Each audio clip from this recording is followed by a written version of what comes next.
नमस्कार दोस्तों, आज हम शुरू कर रहे हैं हुमायूं। क्योंकि हमने दो वीडियो पिछले दोनों पार्टों में डाल दिया है बाबर का। इसके बाद में हम लोग शुरू करते हैं हुमायूं।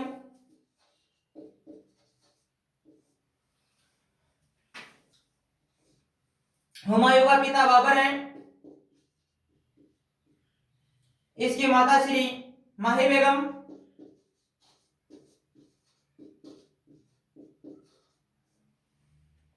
इसका जन्म 6 मार्च 1508 को हुआ था काबुल में। यह राजा बनता है 26 दिसंबर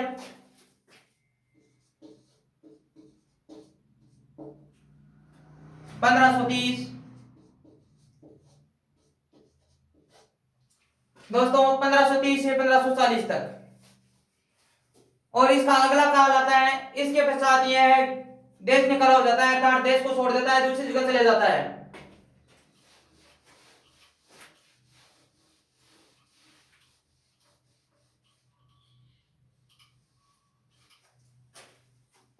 हुमायूं बचपन में ही अयाश मिजाज का शासक था।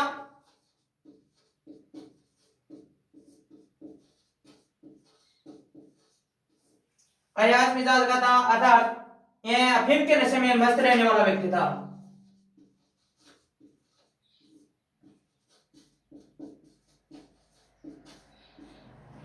अपने पिता की मृत्यु होते ही इसने सारी संपत्ति अपनी भाइयों को बांट दी।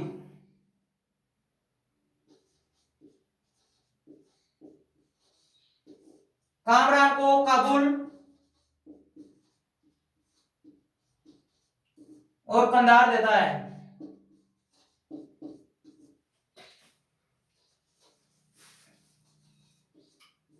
अस्करी को मेवात प्रदेश दे देता है। एक इसका चचेरा भाई आता है सुलेमान, उसको बदरशाह की रियासत देता है।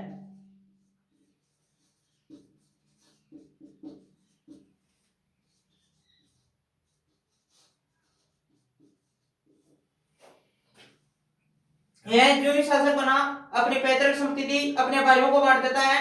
लेकिन दोस्तों इसकी किस्मत इतनी खराब रही, अपने पिता के लिए भाग्यशाली था। हुमायूं शब्द का अर्थ भाग्यशाली होता है, लेकिन अपनी किस्मत सबसे बेकार इसी शासक की रही।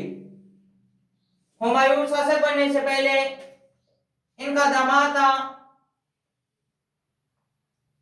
बहन थी गुलबुदन बेगम। उसने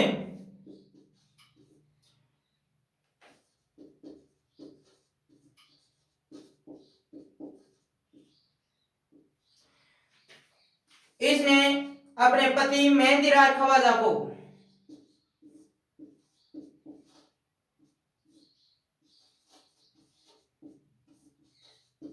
दोस्तों कुर्सी है, कुर्सी सबको अच्छी लगती है।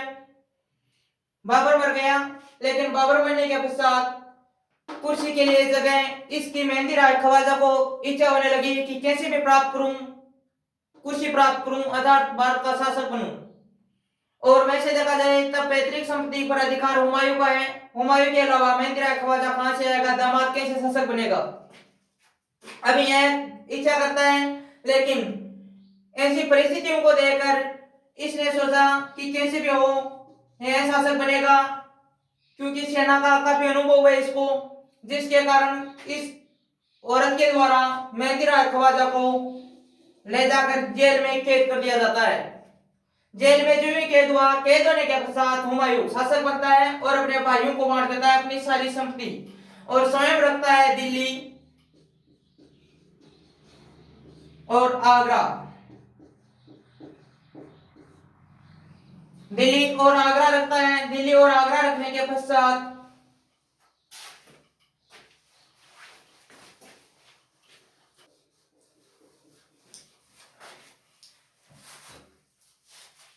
हुमायूं शासक बनता है। उसी समय यह फरीद 1519 में बाबर की सेना में आया था। हुमायूं को भी बार बार बाबर द्वारा बोला गया कि देख, जिस दिन ये मेरे पास में आया था उसी दिन ये क्या था और आज ये क्या हो गया है। लेकिन फरीद भी कम नहीं था, फरीद भी अपनी बात को टाल देता था, जिसके कारण फरीद फरीद फरीद का एक दोस्त था बाहर का लोहानी।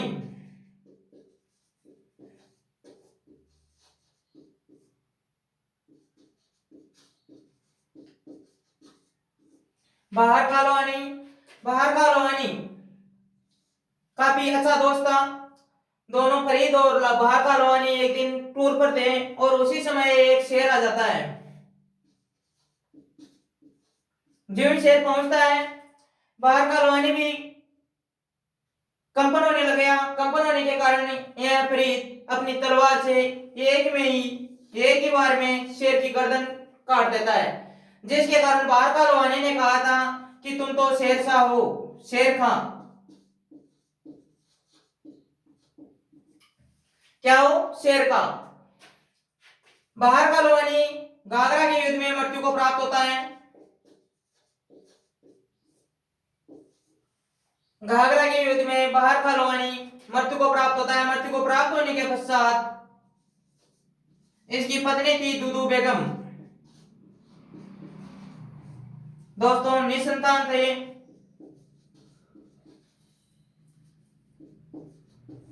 निसंतान थे और बेगम दुदू बेगम थी और इनका मेन मुख्य केंद्र था चुनार का किला।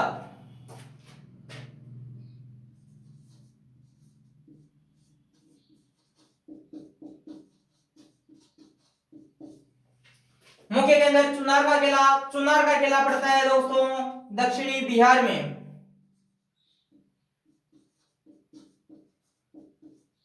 और एक दोस्तों आता है जुनार का किला पड़ता है महाराष्ट्र में। दुदू बेगम निसंतान था। बाहर का लोहानी की मृत्यु हुई, तभी शेर का और बाहर का लोहानी दोनों तो दोस्त थे और शेर का इससे निकाह कर लेता है। जो भी निकाह करता है तभी यह चुनार का किला इसको प्राप्त होता है। जो ही प्राप्त होने के पश्चात यह अपना शासन चला रहा है चुनार के किले से फरीद या शेर खां।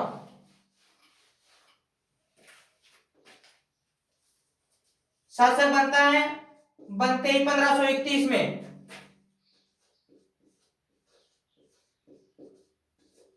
गुजरात पर आक्रमण करता है 1531 में।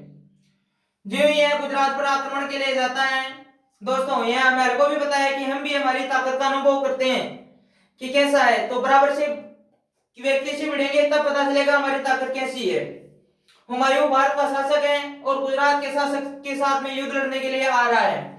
जो आता है यहाँ पर प्रताप रुद्र देव नाम है शासक का नाम।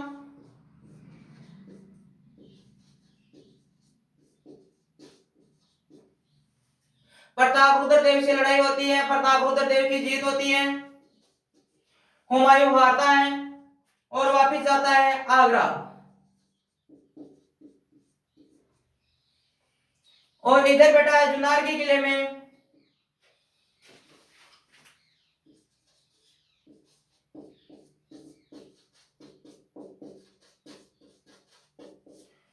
चुनार के किले में मैं शेर खां और महमूद लोधी।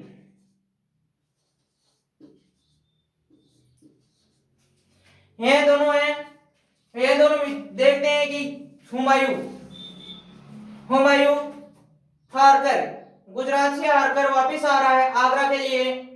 तभी यह व्यक्ति सोचता है कि मैं कैसे भी जाऊं और जाकर इसको हरा दूं और भारत का शासक बन जाऊं। महमूद लोधी वहां से रवाना होता है। हुमायूं आगरा पहुंचने से पहले दोहरिया नामक स्थान पर पहुंचता है। जो हुमायूं को देखता है और हुमायूं से युद्ध लड़ने के लिए ललकारता है कि कैसे भी हो आजा बेटा, तेरा ही काम जताऊंगा। तभी हुमायूं इस पर हावी होता है और महमूद लोधी भागकर वापिस चला जाता है जुनार के किले में। अर्थात 5-4 लोधियों की लगी तब मैदान छोड़कर वापिस चला गया चुनार के किले में। जो यह जाता है हुमायूं भी सोचा कि वहां पर तो हमारे रोम नंबर लग गए थे, यहाँ पे देखते हैं क्योंकि महमूद लोधी भी भाग के आ गया है, अब देखते हैं इसका काम तमाम करते हैं। और यही भी पीछे पीछे हुमायूं भी पीछे पीछे वापस आ जाता है चुनार के किले में। जो चुनार के किले में आता है तभी शेर खां और महमूद लोधी दोनों मिलकर अपने चुनार के किले के गेट बंद कर देते हैं और हुमायूं भी आकर घेराबंदी कर देता है। दोस्तों घेराबंदी हो गई, शेर खां भी अंदर है, महमूद लोधी भी अंदर है, दोनों आराम से बाहर घेरा सेना पड़ी है। लगभग 6 महीने रहती है। 6 महीने पश्चात शेर खां बाहर आता है और आकर बोलता है कि संधि कर लो। दोनों के बीच में संधि हो जाती है। संधि होने के पश्चात हुमायूं वापिस आता है। हुमायूं वापिस आता है और कुछ ही दिनों के पश्चात हमारी मेवाड़ रियासत पर अर्थात चित्तौड़ पर कुछ संकट आता है दोस्तों।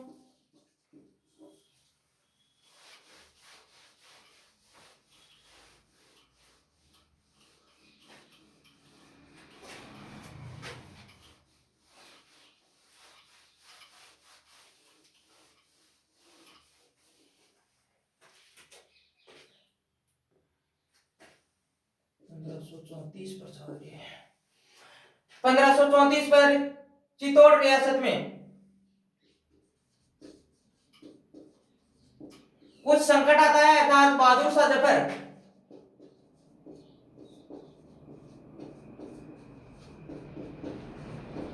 आक्रमण करता है। यहाँ की रानी थी कर्मावती।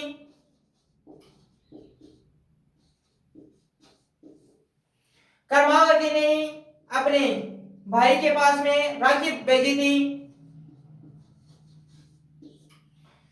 कि हुमायूं के किसी भी हाल में तू मेरी सहायता करे क्योंकि मेरे ऊपर बहादुर शाह का आक्रमण हो रहा है। लेकिन बहादुर शाह जफर हुमायूं के पास में युद्ध आक्रमण करने से पहले इसको एक पत्र लिखकर भेजा था कि मैं काफिरों का वध करने जा रहा हूं, अगर हुमायूं तो असली मुसलमान है तो बीच में टांग मत अड़ाना।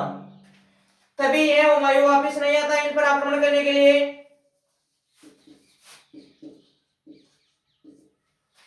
नहीं आता है और कर्मावती द्वारा जोहर किया गया था दोस्तों उस वक्त।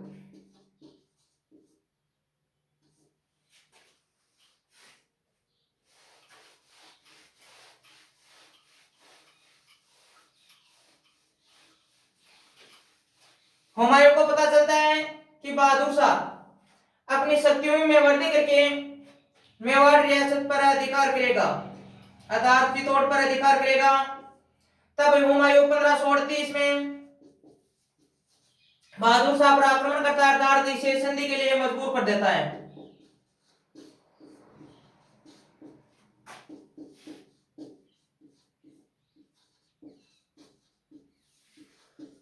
दोस्तों संधि के लिए मजबूर करता है। उसी समय किसी ने कुछ कह दिया था हुमायूं को कि क्या यह संधि के लिए तो मजबूर हुआ है, लेकिन उसी तरफ देखो तुम्हारा बाप जो शेर का संधि की शर्तें तोड़कर बंगाल पर अधिकार कर बैठा है।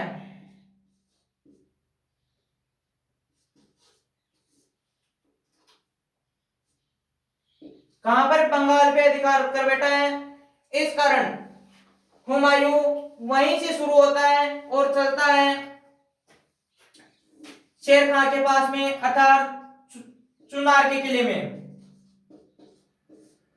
वहां जाता है। शेर खां को पता चलता है कि हुमायूं घेराबंदी करने के लिए आ पहुंचा है, तो शेर खां वहां से बंगाल भाग जाता है दोस्तों। कहां चला जाता है? बंगाल भाग जाता है। बंगाल भागने के पश्चात शेर खां मौका पाकर बंगाल भाग जाता है।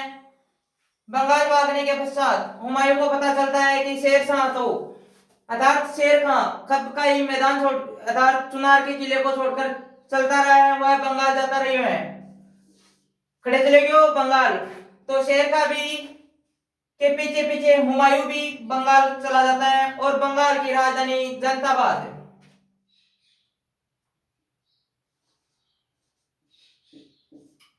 अर्थात बंगाल की राजधानी में दोनों के बीच में संघर्ष होता है। संघर्ष होने के पश्चात इस बंगाल की राजधानी को एक नाम देता है जनताबाद। संघर्ष होने के पश्चात शेर खां बंगाल छोड़कर वापिस चुनार के किले में चला जाता है। चुनार के किले में जाने के पश्चात हुमायूं, अब आपको ही पता है कि हुमायूं रात और दिन अफीम के नशे में मस्त रहने वाला व्यक्ति था। तो इसने कहा कि देखो, उधर बहादुर शाह को भी संधि स्वीकार करवा दी और इधर शेर खां को भी संधि स्वीकार करवा दी। अब शेर खां हार कर भाग गया है और अब कुछ 2 या 3 दिन तक रेस्ट करेंगे दोस्तों।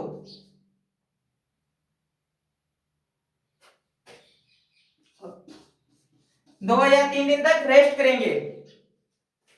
इस कारण इसी बंगाल की राजधानी जनताबाद में आराम से सेना को लेकर बैठते हैं और रह जाते हैं। अब दोस्तों नशे नशे में पता तो चला नहीं और हम बैठे रहे 8 महीने।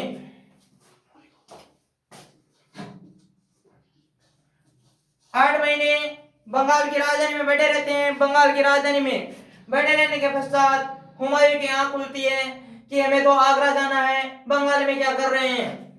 तो अब देखो दोस्तों, आगरा के लिए रवाना होता है वो। आगरा के लिए जो ही रवाना हुआ त्यों ही इस शेर खां ने,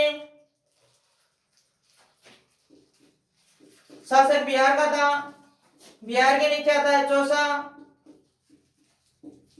इधर आता है कन्नौज, बहराइच, कड़ा, मणिपुर। इन पर यह क्या कर लेता है, शासक बन जाता है। कौन? शेरशाह सूरी। यह शासक बनता है। तभी हुमायूं बंगाल से आ रहा है कहां के लिए दोस्तों? आगरा के लिए। लेकिन बीच में यह चौसा नामक स्थान आता है। चौसा नामक स्थान टीले पर था शेर खां और इधर से आ रहा है हुमायूं। हुमायूं आता है, अचानक देखता है शेर खां को और बोलता है, क्यों रे, बीच में क्यों खड़ा हो? तब शेर खां बोलता है कि तेरे को क्या मतलब, मेरे स्थान पे खड़ा हूं, कोई दिक्कत है तो वो बोल। तब कहता मेरे को आगे आगरा जाना है। तो यह बोलता है तेरे में अगर औकात है तो मेरे को साइड में करके चला जा। यह दोनों बोलते हैं, दोनों के बीच में मतभेद होते हैं। नहीं तो एक स्थान से हुमायूं हिल रहा है और नहीं शेर खां हिल रहा है। दोनों नहीं हिल रहे, आपस में गृह युद्ध चालू कर रखा है इन दोनों ने। तभी लगभग 6 महीने होते हैं। 6 महीने दोनों के बीच में आपस में बातचीत होती है कि तू इस साइड में हो, मैं जाऊंगा, और वह बोलता है तेरे को आवश्यकता है तो तू आ जा।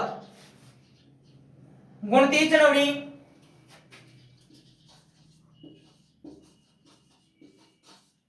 दोस्तों, 29 जनवरी को एक बाढ़, क्रमवासा नदी, बारिश होती है बहुत भयंकर। हुमायूं खड़ा था क्रमवासा नदी की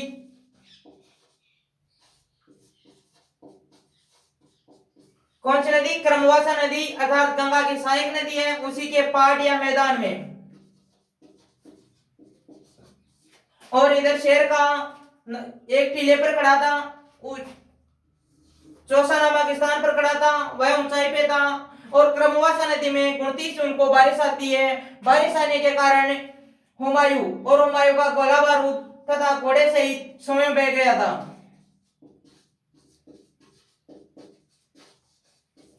क्या होता है? घोड़े सहित स्वयं बह जाता है इस क्रमवासा नदी। इसमें एक मछुआरा था, मछुआरा का नाम है निजाम सिक्का।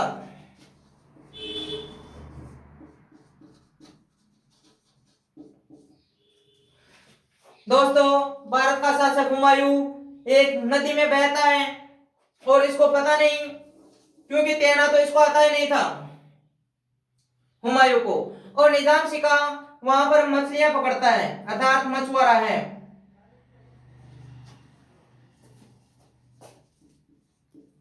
मछुआरा है, मछलियां पकड़ता है। मछलियां पकड़ने अचानक हुमायूं नजर आता है कि इस नदी में तो कुछ बह रहा है या कुछ बह रहा है, इसको बचाया जाए। तब निजाम सिक्का भागकर जाता है हुमायूं के पास में और हुमायूं को उठाकर बाहर निकालता है और पूछता है, कौन अरे तुम? कौन है तू जो इस नदी में अगर तुझे तैरना ही नहीं आ रहा तो तू इस नदी में कूदा किस मरने के लिए था क्या? तब वह बोलता है हुमायूं को पानी पुनी भरी गो पेट कमाने और उन्होंने इलाके निकले हो निकले बाद में बोले हो कि मैं तैमूर अर्थात भारत का शासक हुमायूं हूं। भारत का शासक हुमायूं तब निजाम सिखा उसी समय अपना माथा पकड़ लेता है कि काश मुझे तेरे को पहले ही पता होता तो मैं तेरा काम वही तमाम कर देता अर्थात तैमूर का वंशज अर्थात बाबर तैमूर वो कहानी आपको पता है कुछ और पता नहीं है तो हम आगे तैमूर का पलट भी घेर देंगे। हुमायूं को निकालता है और हुमायूं बोलता है कि अगर गलती बाप ने की अर्थात मेरे पूर्वजों ने की तो मेरी क्या गलती है? मैं तो कुछ आपका अनहोनी करने नहीं रहा हूं आपके साथ में। इस कारण हुमायूं बोलता है कि आज तूने मेरी जिंदगी बचाई है अगर मेरी स्थितियां वापस वही आएगी तब मैं एक दिन का बादशाह बनाऊंगा तुम्हारे को।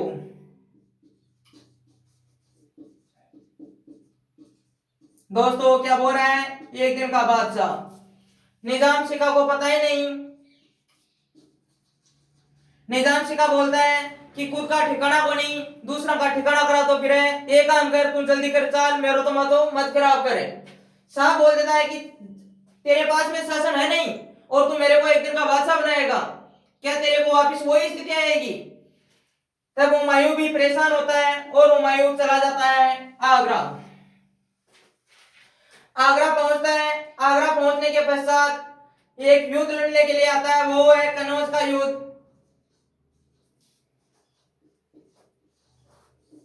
कनौज का युद्ध या बिलग्राम है बिलग्राम में लड़ा गया था। इस युद्ध में कनौज का युद्ध और यह बिलग्राम में लड़ा गया था। यह लड़ा गया था 1540 में। यह हुमायूं का यह युद्ध था जो अंतिम इसी शासनकाल में समाप्त होता है। इस युद्ध में हुमायूं शेरशाह सूरी की सेना देकर मैदान छोड़कर भाग गया था। इसके पश्चात सूरी आते हैं। कौन आते हैं? सूरी आते हैं अर्थात शेरशाह शासक बनता है। शेरशाह शासक बनता है। इसके पश्चात फिर आता है हुमायूं जिसका शासनकाल होता है 23 जुलाई।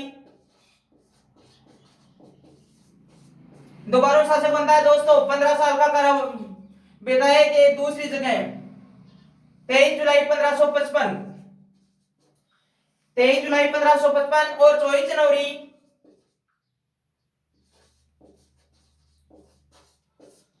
1556 मृत्यु को प्राप्त होता है। यह शासनकाल हम अगले पार्ट में देखेंगे। इसके लिए आप देखते रहिए हमारा चैनल और ज्यादा से ज्यादा लाइक और सब्सक्राइब करें। थैंक यू दोस्तों।